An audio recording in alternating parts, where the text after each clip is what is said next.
Freddy versus Jason 20 years later. Can you believe it? Where were you 20 years ago? What were you doing in your life 20 years ago when Freddy versus Jason came out? I remember distinctly and specifically because I was in Korea at the time. I'd been in the military for about 10 years at the time. Or 11 years, actually. I was in the military 11 years, and I was in Korea. It's very common to get sent to Korea about halfway through your time in the military. Like if you're doing 20 years in the military, about halfway through, they say if you don't get Korea at a certain point, then you're dodging a bullet or you got somebody in your back pocket. I don't know. But I mean almost I got the orders in hand almost 10 years to the day of me being in the military, So I guess I'm the textbook example of when you get hit for Korea. And 2003 actually had quite a few good movies that I wanted to see. And they did have a theater over there, but you had to wait like a few months before you could actually see the newer movies, And I remember Freddy vs. Jason came out, and that's the one movie I wanted to see more than anything that year. Oh my God. They're putting Freddy and Jason against each other in a movie, and it looks to be pretty decent. Some money's behind this thing. Oh my God. I felt like I wanted to cry. It was... It was brutal. That was a tough one. And the same thing happened to me with Avengers in 2012. I was in Afghanistan. And guys, this was freaking Avengers. I wanted to see Avengers so freaking bad. I couldn't. It was funny enough, I got to be an extra in the Avengers. You can't see me, but I'm at the very beginning of the movie. I'm a shield guard. And they got me running around with a whole bunch of other shield guards. With... Samuel L. Jackson was there, and it's the big evacuation where Loki escapes and all that. I was there, but you can't see me. But I didn't get to be in the freaking movie though. I didn't get to see the freaking movie in the theater. I remember I had to watch it on a we called them like Haji copies, And it's one of those pirated copies where you see somebody stand up in the theater and they walk across. Drives you nuts. But even that, I still enjoyed it. But Freddy vs. Jason, I don't know if back then, I don't know. I'm sure they did. They had bootlegs, but I think I didn't even get to see it until it actually came out on DVD. And I really love Freddy vs. Jason though. It knows what it is. It's just really fun. And I can't believe it's been 20 years. Where does the time freaking go, people? I mean, just getting this movie made was kind of the stuff of Hollywood legend. Just how hard. I mean, there were so many pitches to get this movie made. Probably hundreds of them. And to me, it's a miracle that the movie we got was able to A, be a decent movie, but B, kind of honor the backgrounds, the stories of Freddy and Jason.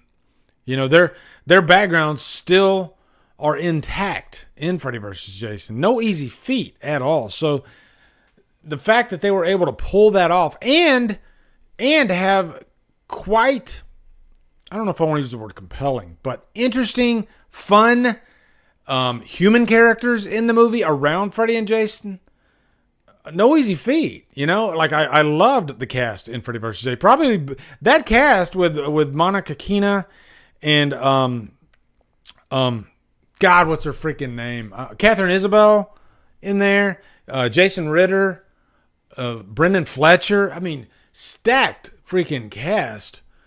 And Brendan Fletcher has the distinct honor of being the only character to be legitimately killed by Freddy in the movie. So he wears that badge with pride. But that's a stacked cast, probably better than a lot of the single movies before. Funny enough, I think the the sore spot of the movie is the actual fight. And the fight is fun, but it almost gets a little bit too cartoony, I guess. Yeah, Kelly Rowland. Thank you, Holly. From Destiny's Child. But yeah, it does get a little bit too cartoony with the final fight. But luckily, I really loved everything leading up to the final fight. And I think it was genius putting them together when they Freddy's pulled out of the dream world and then they're fighting in that cabin. That was great stuff. It's when they got to like the dock and I don't know. It's fun, but it got a little bit crazy. A little bit crazy. Linderman was good too. Yes, Dave. Linderman was a lot of good characters in that movie, Yeah, it was a WWE match for sure. Oh my God. Tom Lundgren, what's up, man? He says, today me and my girl drove her son to Ohio to go to school. She cried most of the ride home till I pulled over doing 91 and a 70, shake my head. The cop gave going 5 over, though. He was cool. Oh, that's cool. It's nice when you get a cop that doesn't like completely shaft you, right? And it's really nice when like some of the ladies in here, they probably get a pass more than us guys, Just bat your eyes at them. Tell me, guys, do you usually get out of tickets, or are you just like every single time you're going to get a ticket no matter what? I'm about half and half. I'm always like, I don't move. I just kind of sit there. I'm very, very polite to the officer, and I think it's about half and half. As long as I'm not like doing, I guess what Tom was doing, like 90 and a 70, then I'm okay. But yeah, I've been lucky about half the time. That's right. So, let's see. Do I need to read this? Let me scan through it. Hold on. I don't even know if I need to read it. I mean, what are they gonna tell us anything that's like earth shattering about Freddy versus Jason? Probably not. And how long is this? No, we're not gonna read all that. I urge you guys to go read it all, but I don't want to read all that, right? It's going through all the... Hey, we'll look at the pictures, all right? There you go. Hey, guys. Did it really bother you that Kane Hodder wasn't Jason? There's Monica Keena. That's a good one. It's a good shot. Like, would it have made a difference to you if Kane Hodder would have played Jason? And I go back and forth with this question, And I actually did ask him that when I talked to Kane Hodder. Kane Hodder is a sweetheart of a guy. And I know it hurt him. It hurt him really, really bad. And I understand it. I'd be freaking hurt too. This is like a once in a lifetime opportunity, So I definitely get it. But I know he told me he was a little upset that Robert Englund didn't kind of step in and, give him, some brownie points and say, hey, the fans want this. Why don't we get Kane in here? I think he was a little upset that Robert Englund didn't, have his back. And I understand that. Would it have made the movie better? You know what? I think because Kane's not my favorite Jason, but he definitely has a signature to his movements. And I'll say this. I think he would have been a better Jason than the Jason that was in the movie. Okay? But I think the Jason that's in the movie kind of served the purpose. He definitely has the size, And by the way, guys, before I met Kane, I thought he was shorter than he actually is. Kane's like 6'2". I was kind of surprised. I didn't realize he was that big. Kane is a big guy. He is 6'2". So he'd still be taller, much taller than Robert Englund, right? So I think he would have been great in the movie for sure. And it sucks because we'll never get that movie unless, he's probably, I don't know. Kane looks like he's still in really good shape though. Kane could definitely pull off Jason again. But the problem is, I seriously don't think Robert Englund's ever going to play Freddy again. He's even stated it. And what was Jason Blum said he thinks he can get him to do it. But to me, it's like you got to have it all or none, I know that they can get strategic with how they use Robert Englund and Freddy in the movie, and maybe have a stunt double for some of the shakier scenes. But yeah, I don't know. I don't think it's happening, though. I definitely don't think it's happening. Texas Chainsaw Massacre, guys. Texas Chainsaw Massacre is today, came out on this day, 1974. If we do our math there, that's 49 years. Which means, I know that they started shooting the movie in July of 73. So they started shooting the movie 50 years ago. 50 years ago. So we can say that, right? But today is the day that it was released.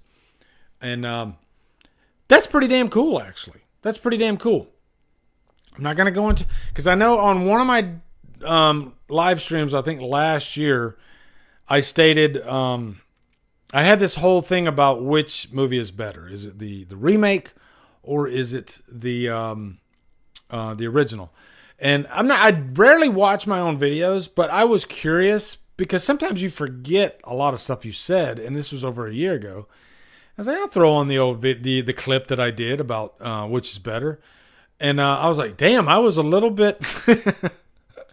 I was a little bit over. I put it in my showcase playlist. You can see it on the main page if you want to watch it. But I was full of piss and vinegar on that day. I might have done a shot line of cocaine. I'm just kidding. I didn't. But wow, yeah, I was damn adamant that I remember one line I said was, there are no facts in movie opinions except for one, and that one fact is that the original Texas Chainsaw Massacre is better than the remake. That is a fact. I was like, damn, I was kind of arrogant. I was kind of being an asshole. I was kind of being that guy that I was complaining about at the beginning of the stream with opinions. So, but I was being silly. Okay. I was just being silly. If you like the remake better than the original, I get it. I completely understand because they're two completely different movies, which that's what a remake should do. I'll say this about the remake. I think the remake does exactly what a remake should do for any horror movie. Okay? Especially a horror movie that's iconic and great.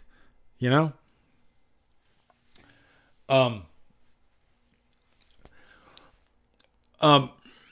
But I think the original Texas Chainsaw Massacre is so freaking important. So groundbreaking. You know? There was cinema before, and then there's after. Yeah, Grindhouse cinema existed before. I mean, you had Last House on the Left. I'd say Texas Chainsaw Massacre is a little bit more accessible. Probably a lot more accessible than Last House on the Left. But even, it's still very Grindhouse in nature. Very like drive-in theater in nature. Not for everybody. And I'd even say the original, it's not for non-horror fans. You know, it's a dyed-in-the-wool horror movie. And hey, it's 50 years now, and I think it's still just as relevant as it was back then. Maybe even more. You know, there's still almost nothing like the original Texas Chainsaw Massacre. Even the sequels are kind of unlike the original. You know, and to me that's special. You know, the original is a little bit dangerous. It has that vibe to it. Like they could go anywhere in this movie. It's like one step away from being a snuff film. That's what the original feels like. And the crazy thing is, there's very little blood in the movie. But it feels like, you know, the movie is just like bathed in blood. It's one of those movies where if you like don't watch anything, if you just listen to the movie, it's terrifying. You know? And that's just how great of a director Tobe Hooper was, I guess. What's up, guys? You are at the end of the DD Live clip. What I do is I like to clip these out if I think the topic is important or something that's newsworthy. So thank you for watching. And if you want to watch more, you can go over here. You can go over here. Click on one of those. And hopefully I can do this for 20 seconds, which I think I did. Okay, so yeah, thanks for watching, guys.